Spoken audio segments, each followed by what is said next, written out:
मैं तो वर्तमान में जो हमारी सीरीज चल रही है, इसमें हम लोग कुछ ज्योतिषीय योगों के ऊपर बातचीत कर रहे हैं। ज्योतिष में जो बढ़िया योग होते हैं और जो अशुभ योग हैं, उन दोनों के ऊपर हम लोग चर्चा कर रहे हैं। तो इसी क्रम में आज हम लोग बात करेंगे मृदंग योग के बारे में। मृदंग योग कैसे बनता है, कैसा फल मिलता है मृदंग योग बनने पर, आज हम लोग इस पर डिस्कस करेंगे। तो अगर हम लोग ज्योतिष शास्त्र की बात करें तो मृदंग योग के दो वर्जन बताए गए हैं। मृदंग योग दो प्रकार से बनते हुए बताए गए हैं।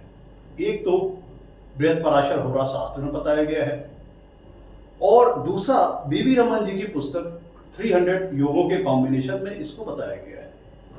तो आज हम लोग जिस मृदंग योग की बात कर रहे हैं, इसका रेफरेंस हम लोगों ने बीवी रमन जी की पुस्तक 300 योगों के कॉम्बिनेशन की जो पुस्तक है, इससे हम लोगों को लिया हुआ है और उसके हिसाब से हम लोग बात करेंगे मृदंग योग कैसा बनता है और कैसा फल प्राप्त होता है।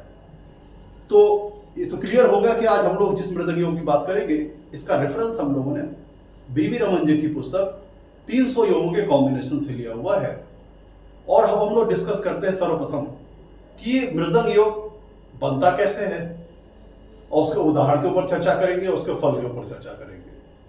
तो मैं तो सबसे पहले यह समझ लिया जाए कि कुंडली में मृदंग योग बनता कैसे है, इसकी डिफिनीशन की बात कर ली जाए, इसकी परिभाषा की बात कर ली जाए। तो मृदंग योग पहले बात की जाए कि शुभ फल देने वाली श्रेणी का योग है, मतलब वो योग है जो कि शुभ फल देने वाला है। तो सर्वप्रथम हम लोग बात कर लेते हैं कि मृदंग योग बनता कैसे है। देखिए, मृदंग योग को समझना थोड़ा सा कॉम्प्लेक्स है, लेकिन अगर आप समझेंगे तो बड़ी सरलता से समझ जाएंगे। अब इसमें मृदंग योग बनने के लिए कुंडली में कुछ अनिवार्य कंडीशंस हैं, इनको समझते जाइए। मृदंग योग बनने के लिए जो सर्वप्रथम सबसे पहली कंडीशन है वो ये है कि कुंडली में लग्नेश की स्थिति मजबूत होनी चाहिए। कुंडली लग्नेश जो है आपका कुंडली में मजबूत होना चाहिए, ये सर्वप्रथम अनिवार्य कंडीशन है। कुंडली में मृदंग योग तभी बन पाएगा जब लग्नेश मजबूत अवस्था में हो, मतलब लग्नेश अच्छे किसी शुभ भाव में हो, चाहे अपनी मित्र राशि में हो या स्वराशि में हो या फिर अपनी उच्च राशि में हो। तो ये तो बात हो गई पहली अनिवार्य कंडीशन की कि लग्नेश कैसा होना चाहिए कुंडली में। अब हम लोग बात कर लेते हैं दूसरी अनिवार्य कंडीशन की, मृदंग योग बनने के लिए जो दूसरी अनिवार्य कंडीशन है उसके बारे में बात कर लेते हैं। मैं तो दूसरी अनिवार्य कंडीशन ये है कि आपको अपनी कुंडली देखनी है।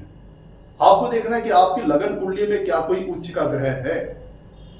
आपको ये देखना है कि अपनी लगन कुंडली में क्या कोई उच्च का ग्रह है। अगर उच्च का ग्रह कोई है तो फिर ये देखना है कि जो उच्च का ग्रह है वो नवांशा चार्ट में किसके नवांश में है। मतलब आपके लगन कुंडली में अगर कोई ग्रह उच्च का है तो उसके बाद हमें ये देखना है कि वो ग्रह जो कि आपके लगन कुंडली में उच्च का है, नवांशा चार्ट में किस ग्रह के नवांश में है। ये हो गई दूसरी अनिवार्य कंडीशन। फिर ये हम लोगों ने देखा कि लगन कुंडली में जो ग्रह उच्च का है वो नवांशा चार्ट में किसके नवांश में, ये देख लिया। अब जिस ग्रह के नवांश में है वो ग्रह लगन कुंडली में आकर के, मतलब ध्यान दीजिएगा कि आपने सर्वप्रथम ये देखा कि लगन कुंडली में कौन सा ग्रह उच्च का है, वो ये देखना है कि वो ग्रह नवांशा चार्ट में किसके नवांश में है।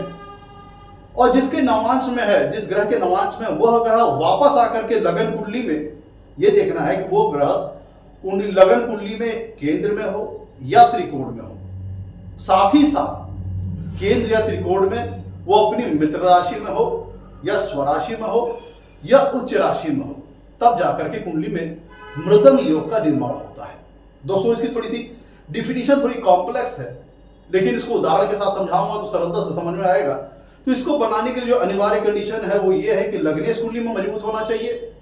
फिर लगन कुंडली में अगर कोई ग्रह उच्च का है तो वो उच्च का ग्रह ये देखना है किसके नवांशा चार्ट में किसके नवांश में है। और जिस ग्रह के नवांश में है उस ग्रह को हमें देखना है वापस आकर के लगन कुंडली में कि वो ग्रह अगर लगन कुंडली के केंद्रीय स्थान में है या त्रिकोण स्थान में है। और केंद्र या त्रिकोण में होने के साथ साथ या तो अपनी मित्र राशि में हो या तो अपनी स्वराशि में हो या फिर अपनी उच्च राशि में हो, तब जाकर के कुंडली में मृदंग योग का निर्माण होता है। दोस्तों मृदंग योग बनाने का जो पर्पस है वो ये है कि जब हमें पता है कि कोई ग्रह जब उच्च का होता है तो बलशाली हो जाता है, लेकिन वो ग्रह जिस भाव में जिस राशि में उच्च का हुआ है उसका जो भावेश है, जिस भाव में स्थित है उच्च का ग्रह, उसका जो भावेश है, उसका जो राशिपति है, वो अगर कुंडली में कमजोर पड़ गया, मान लीजिए नीच का हो गया या फिर दुष्ट स्थान में चला गया, तो जो उच्च के ग्रह की फल देने की क्षमता है वो घट जाएगी। तो जो नींव का जो इसे हम कहते हैं नींव, एक मजबूत नींव, एक मजबूत बुनियादी सपोर्ट भावेश प्रदान करता है। मतलब उच्च का ग्रह ठीक है आपकी लगन कुंडली में है, लेकिन जिस भी भाव में है उसका भावेश, उसका मतलब उस भाव का स्वामी अगर वीक पड़ गया कुंडली में तो उच्च के ग्रह की फल देने की क्षमता घट जाएगी। और वहीं उसी तरफ उच्च का ग्रह लगन कुंडली में जिस भाव में है उसका स्वामी अगर कुंडली में मजबूत हुआ तो ये उच्च के ग्रह की परफॉर्मेंस को बढ़ा देगा लगन कुंडली में, और एक तरह से उसको एक मजबूत बुनियाद, एक मजबूत प्लेटफॉर्म सपोर्ट से प्रदान करेगा, जिसके फलस्वरूप उच्च का ग्रह कुंडली में एक अच्छा फल दे पाए। तो ये रोल होता है जो भाव का भावाधिपति होता है, वो मजबूत है तो उसके अंदर स्थित जो उस भाव में से जो ग्रह है उसकी फल देने की क्षमता बढ़ जाएगी, और अगर भावाधिपति कमजोर है तो उस भाव में जो ग्रह है उसकी फल देने की क्षमता घट जाएगी। तो ये जो मृदंग योग है ये बताता है कि ठीक है आपके लगन कुंडली में उच्च का ग्रह है, लेकिन वो लगन कुंडली में उच्च का ग्रह है उसको पहले तो जाकर के हमने नवांशा में चेक किया, नवांशा चार्ट में, कि किस ग्रह के नवांश में है, और जिस ग्रह के नवांश में है उस ग्रह को हमने वापस आकर के लगन कुंडली में चेक किया, क्या वह ग्रह लगन कुंडली के केंद्र में है या त्रिकोण में है, और केंद्र और त्रिकोण में साथ साथ होने साथ साथ वह अपनी मित्र राशि का होना चाहिए या स्वराशि का होना चाहिए या उच्च राशि का होना चाहिए, तब जाकर के कुंडली में कहीं मृदंग योग का निर्माण होगा। और ये अगर स्थिति निर्मित हुई तो इसका मतलब क्या हुआ कि एक ये स्थिति जो उच्च का ग्रह है लगन कुंडली में उसको एक मजबूत बुनियादी ढांचा प्रदान करेगा, मजबूत प्लेटफॉर्म सपोर्ट प्रदान करेगा, एक मजबूत नींव प्रदान करेगी, जिसके फलस्वरूप जो उच्च का ग्रह लगन कुंडली में है उसकी फल देने की शक्ति काफी बढ़ जाएगी। और अगर हम लोग बात करें मृदंग योग के, अभी हम लोग उदाहरण पर भी डिस्कस करेंगे, सर्वप्रथम हम लोग बात कर लेते हैं कि मृदंग योग अगर बनता है तो उसके क्या फल होते हैं। मृदंग योग में तो अगर कुंडली में बनता है तो इसके लिए बताया गया है कि व्यक्ति बहुत रिस्पेक्टेड होता है, समाज में बहुत ही सम्मानित दर्जा हासिल करता है, और कह लीजिए कि अपने जीवन में वो सभी प्रकार के वेल्थ, कंफर्ट्स और धन समृद्धि वह अर्जित करता है। और मतलब जो समाज में जो अति विशिष्ट लोग हैं वो उसका दर्जा इतना रिस्पेक्टेड होता है कि जो समाज में जो अति विशिष्ट लोग हैं उनके द्वारा रिस्पेक्ट प्राप्त करने वाला होता है, और खुद भी एक अच्छी, कह लीजिए कि एक मजबूत पोजीशन अपनी समाज में बनाता है, अच्छी सम्मानित पोजीशन बनाता है, और प्लस जीवन में काफी अच्छी मात्रा में वेल्थ एंड कंफर्ट और लग्जरीज अपने जीवन में एकत्रित करता है और एक सुखी जीवन व्यतीत करता है। मित्रों, तो हम लोग एक उदाहरण के ऊपर बात कर लेते हैं। ये आपके देखिए स्क्रीन के ऊपर एक चार्ट आ रहा है जो कि तुला लग्न का है। ध्यान दीजिएगा, ये तुला लग्न का एक चार्ट आपके ऊपर आपके स्क्रीन पर आ रहा है। तो हम लोगों ने जैसा कि मृदंग योग की जो डिफिनीशन के बारे में बात की, तो उसके एक एक पॉइंट के ऊपर हम लोग डिस्कस कर लेते हैं। तो देखिए, सबसे पहले यहाँ पे ध्यान दीजिएगा, हमने बताया था सबसे पहले जो मैंडेटरी कंडीशन है, जो अनिवार्य कंडीशन है, वो ये है कि कुंडली में लग्नेश का मजबूत होना बहुत ज़रूरी है।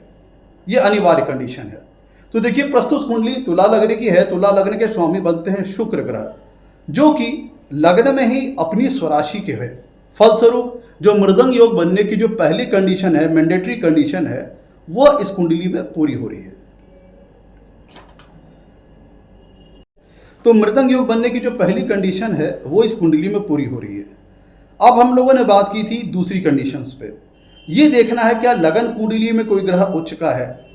तो हम देखिए, इसमें अगर हम लोग ध्यान दें तो इस उदाहरण कुंडली में आप ध्यान दीजिए तो दो ग्रह उच्च के हैं। एक गुरुदेव बृहस्पति उच्च के हैं, एक शनिदेव उच्च के हैं। तो जो प्रस्तुत कुंडली है इसमें दो ग्रह उच्च के हैं। तो हम पहले एक ग्रह को चेक करते हैं। हम गुरुदेव बृहस्पति को लेते हैं उदाहरण में, एज्यूम करते हैं, और गुरुदेव बृहस्पति की हम नवांशा चार्ट में स्थिति को देखते हैं कि गुरुदेव बृहस्पति नवांशा चार्ट में किस ग्रह के नवांश में है। सबसे पहले हम लोग इसको चल करके देखते हैं। तो देखिए अब हम लोग साथ ही साथ देख रहे हैं आपको लगन कुंडली के साथ आपको स्क्रीन पर इस कुंडली का नवांशा चार्ट आपको दिख रहा है। तो हम लोगों ने जैसे कि बात की कि लगन कुंडली से गुरुदेव बृहस्पति उच्च के हैं, तो हम लोगों ने इनको लगन कुंडली से पिकअप किया और नवांशा चार्ट में जाकर के हम चेक करते हैं कि गुरुदेव बृहस्पति किस ग्रह के नवांश में है। तो हम लोगों ने देखा जाकर के कि नवांशा चार्ट में गुरुदेव बृहस्पति लग्न में ही विराजमान है और धनु नवांश में विराजमान है। तो धनु नवांश के स्वामी हो गए खुद स्वयं गुरुदेव बृहस्पति। ध्यान दीजिएगा, लगन कुंडली से हमने गुरुदेव बृहस्पति को पिकअप किया और इनकी स्थिति को जाकर के हम लोगों ने नवांशा चार्ट में जाके चेक किया कि गुरुदेव बृहस्पति नवांशा चार्ट में किस ग्रह के नवांश में है। तो हम लोगों ने पाया कि गुरुदेव बृहस्पति नवांशा चार्ट में धनु राशि के नवांश में है, मतलब खुद अपने ही राशि के नवांश में है। फिर इसके बाद जो हम लोगों ने बात की थी कि अब हम लोगों ने ये देख लिया कि लगन कुंडली का उच्च ग्रह नवांशा चार्ट में किस ग्रह के नवांश में है। तो जिस ग्रह के नवांश में है उसको ला करके वापस हमें लगन कुंडली में देखना है कि वह ग्रह लगन कुंडली में केंद्र में होना चाहिए या त्रिकोण में होना चाहिए और वहाँ पे अपनी चाहे मित्र राशि का हो या अपनी स्वराशि का हो या अपनी उच्च राशि का हो। ये अगली मैंडेटरी कंडीशन है। तो फलस्वरूप अब जैसा कि हम देख रहे हैं कि लगन का उच्च ग्रह गुरुदेव बृहस्पति था जो कि नवांशा चार्ट में अपने ही नवांश धनु राशि में मौजूद है, जिसके नवांशाधिपति खुद गुरुदेव बृहस्पति हैं। हमने इनको वापस ला करके लगन कुंडली में चेक किया तो लगन कुंडली में हम लोगों ने देखा कि गुरुदेव बृहस्पति दसम भाव में जो कि केंद्र स्थान है, तो मृदंग योग बनने की कंडीशन यहाँ भी फुलफिल हो रही है और केंद्र स्थान में यहाँ पे गुरुदेव बृहस्पति उच्च राशि में है। तो आप देखिए जो मृदंग योग बनने की जो सारी कंडीशंस थी वो इस कुंडली में फुलफिल हो रही है। लग्नेश भी मजबूत है और जो लगन कुंडली का जो उच्च ग्रह था वह अपने ही नवांश में नवांशा चार्ट में मौजूद था। वापस में आकर के उस ग्रह को हम लोगों ने लगन कुंडली में चेक किया तो दसम भाव में केंद्रीय स्थान में अपनी उच्च राशि में है। तो फलस्वरूप जो मृदंग योग बनने की जो सारी कंडीशंस हैं वो इस उदाहरण चार्ट में मिल रही हैं। अब हम लोगों ने जैसे कि बात की थी कि इस कुंडली में एक और ग्रह उच्च का है शनिदेव महाराज। शनिदेव महाराज लगन में ही देखिए आप तुला राशि के उच्च के होकर के मौजूद हैं। अब इसको भी हम देख लेते हैं क्या इनके अकॉर्डिंग मृदंग योग बन रहा है। तो इसको चल करके हमने शनिदेव की स्थिति को नवांशा चार्ट में चेक किया कि शनिदेव किस ग्रह के नवांश में है। तो चलिए इनकी पोजीशन हम लोग नवांशा चार्ट में देख लेते हैं शनि की।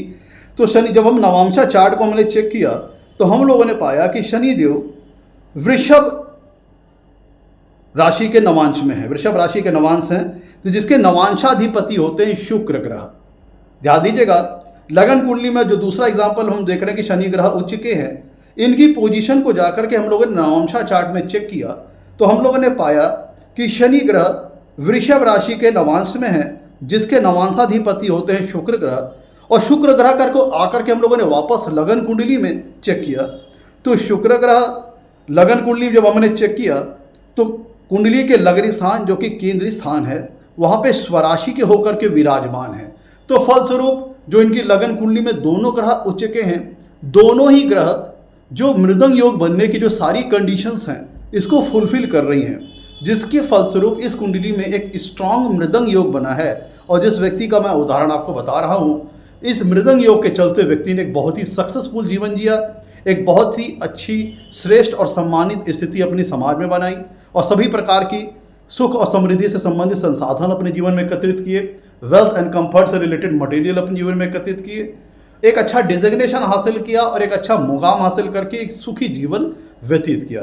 तो मित्रों, आज के एपिसोड में हम लोगों ने चर्चा की कि मृदंग योग किस प्रकार से बनता है और मृदंग योग बनने पर क्या फल होता है। कोई उदाहरण के माध्यम से हम लोगों ने इसको क्लैरिफाई किया कि किस प्रकार से कुंडली में मृदंग योग बनता है। और आपको यहाँ पे एक चीज़ बता देना मैं ज़रूरी समझता हूँ कि जो मृदंग योग का हम लोगों ने बात की है, इसका रेफरेंस हम लोगों ने बीवी रमन जी की पुस्तक 300 योग के कॉम्बिनेशन से लिया हुआ है।